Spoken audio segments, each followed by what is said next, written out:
ఈయన TRS party ఆవిర్భావం నుంచి ఉద్యమ కార్యకర్తగా షామీర్పేట మండలంలో కీలక పాత్ర పోషించారు. ప్రస్తుతం మజిద్పూర్ గ్రామం నుంచి సర్పంచ్గా పోటీ చేస్తున్నారు సరసం అశోక్ రెడ్డి గారు. ఇప్పుడు ఆయనతో మాట్లాడదాం. నమస్తే అశోక్ రెడ్డి గారు. గ్రామ సర్పంచ్ అభ్యర్థిగా ఎందుకు పోటీ చేయాలనుకుంటున్నారు? దానికి బలమైన కారణాలు ఏమిటంటే మా నాన్న కూడా సర్పంచ్గా చేసి పోటీ చేసి 7 సంవత్సరాలు మా మజిద్పూర్ గ్రామాన్ని ఆదర్శంగా తీర్చిదిద్దిండు. దాని తర్వాత ఈ రోజు వరకు గ్రామం అభివృద్ధి కాలేదు. ఎన్నో సమస్యలు గ్రామంలో ఉన్నాయి కాబట్టి గ్రామ సర్పంచ్గా పోటీ చేసి గెలిచి ఊరికి సేవ చేయాలి, అభివృద్ధి పథకంలో నడిపించాలని ఈ గ్రామ సర్పంచ్గా పోటీ చేయడం జరుగుతుంది. తెలంగాణ ఉద్యమంలో షామీర్పేట మండలం నుంచి కీలక పాత్ర పోషించిన మీరు ఇప్పుడు సర్పంచ్ ఎందుకు అవ్వాలనుకుంటున్నారు? సర్పంచ్ అంటే ప్రధానంగా మా విలేజ్ రాజీవ్ రహదారికి ఆనుకొని పక్కనే ఉన్న గ్రామాన్ని ఈ రోజు వరకు కూడా ఎలా ఉందంటే ఒక మారుమూల గ్రామం ఉన్న వ్యవస్థలు అదే విధంగా ఉన్నది.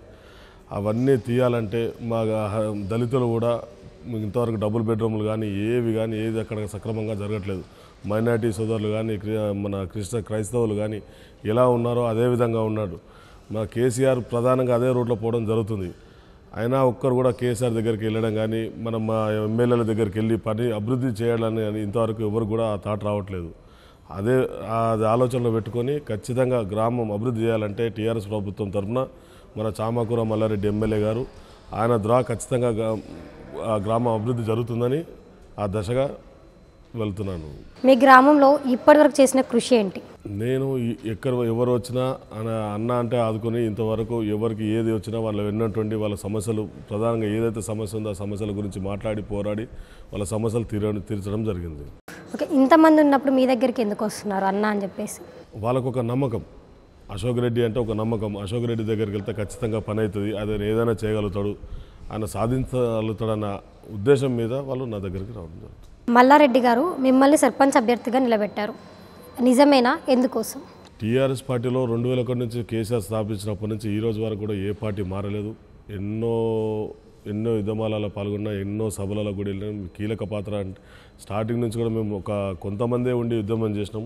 ఆ టైం నుంచి కూడా ఎక్కడ కదలలేదు. ఎంతోమంది ఎలానే చేసినా కూడా మేము తట్టుకోగలిగినాం. మొన్న అతను ఎలక్షన్లో కూడా అంతమందికి కొత్త తెలంగాణ ఏర్పడ్డప్పుడు మల్లిపతి సుధీర్ రెడ్డి గారు కూడా వర్క్ చేసినాం. దాని తర్వాత ఆయనకు చేసిన కృషిని చూసి మల్లారెడ్డి గారు నన్ను కూడా పిలిచడం జరిగింది. మా గెలుపు కూడా సాయం చేయంటే ఖచ్చితంగా ఆయన గెలుపు కోసం రాత్రింబాలు కృషి చేసినాం. ఆయన నన్ను గుర్తుంచుకొని నా యొక్క మనస్తత్వాన్ని తెలుసుకొని ఆయన నన్ను అభ్యర్థిగా ఎంచుకోవడం జరిగింది. ఇందాక మీరు అన్నారు మా విలేజ్లో చాలా సమస్యలు ఉన్నాయి, మా నాన్న కూడా సర్పంచ్ని అందుకోసమే పోటీ చేస్తున్నాను అని చెప్పేసి. ఎక్కువ సమస్యలు ఏంటి మీ విలేజ్లో? ఇంతవరకు డబుల్ బెడ్రూమ్ రాలే, దళితుల పట్టాలు ఒక 50 ఏళ్ళ నుంచి ఇప్పటి వరకు కూడా మా నాన్న కూడా అప్పట్లో బాగా పోరాడిండు. అప్పటి నుంచి ఇంతవరకు ఎవరు కూడా దాని పోరాటం జరుగుతలేదు. వాళ్ళకు పట్టాలు ఇవ్వడం జరగలే. వాళ్ళు దొంతున్నారు, ఫారెస్ట్ వాళ్ళు కబ్జాలో ఉన్నారు. వాళ్ళకు ప్రధానమైన సమస్య పట్టాల సమస్య. దళితులకు కేసీఆర్ 3 ఎకరాలు ఇవ్వడం జరుగుతుంది అని చెప్తున్నాడు. కేసీఆర్ దృష్టికి తీసుకెళ్లిన వాళ్ళు మా విలేజ్ నుంచి ఇంతవరకు ఎవరు లేరు.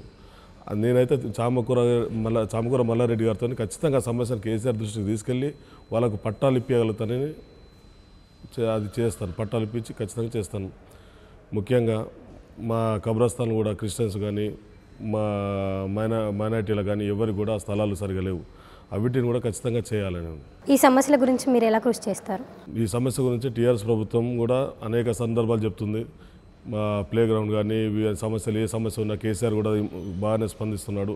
సమస్యల గురించి తెలుసుకొని ఆయన కూడా ఇమ్మీడియట్లీ ఫండ్స్ కానీ ఏదైనా చేస్తున్నారు. ఇంతమందికి 2-3 గ్రామాలు దత్తత కూడా తీసుకుండు. నేను సర్పంచ్గా గెలిస్తే దత్తత తీసుకోవడానికి ఆయనకు మనవి చేయాలని కూడా ఉన్నది. అతని దగ్గరికి వెళ్ళి దగ్గరుండి స్పెషల్గా దాన్ని చూసుకొని చేయించగలుగుతాను. నా మల్లారెడ్డి గారు ఎమ్మెల్యే మల్లారెడ్డి ఆధారంలో. మజిద్పూర్ గ్రామం నుంచి క్షేత్రగిరి గుట్టకి వెళ్ళాలంటే మీ ఊరు నుంచి మాత్రమే వెళ్ళాలి. అక్కడ జరిగే ప్రాజెక్టులకు సంబంధించి మీ ఊరు నుంచి చాలా ఉపయోగం ఉంది. మీరు దాన్ని ఎలా పరిష్కరిస్తారు? ఈ సమస్య ప్రధానంగా 2 ఊర్ల మధ్యలో వైరం ఇప్పుడు దాదాపు మా పెద్దల ముత్తాతల నుంచి కూడా ఇది జరుగుతున్నది.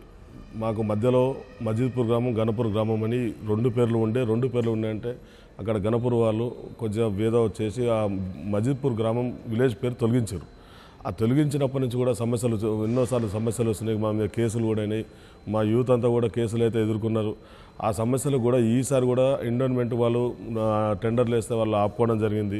తాయి బజార్ వసూలు చేస్తే దాన్ని కూడా ఆపుకోవడం జరిగింది. అది మేము కూడా ఎక్స్ప్లెయిన్ మేమే చేసినాం. అది లాస్ట్ టైం సర్పంచ్ గెలిచినప్పుడు మల్లేష్ దాన్ని గెలిపించుకోవడం జరిగింది. జరిపించినప్పటి నుంచి మేము గుట్ట గురించి పోరాడుతున్నాం. ఇంకా కూడా పోరాటం జరుగుతూనే ఉన్నది. ఈ పెద్ద ఎత్తు స్థాయికి అనేది మల్లారెడ్డి గారితోనే సాధ్యమవుతుంది. మా ఎమ్మెల్యే మల్లారెడ్డి గారితో సాధ్యమవుతుంది కాబట్టి అతనితోనే ఇది కూర్చొని చేయించుకోగలుగుతున్నది. ఈ ఇంటర్వ్యూ సందర్భంగా మీ గ్రామ ప్రజలకు ఏమైనా చెప్పాలనుకుంటున్నారా?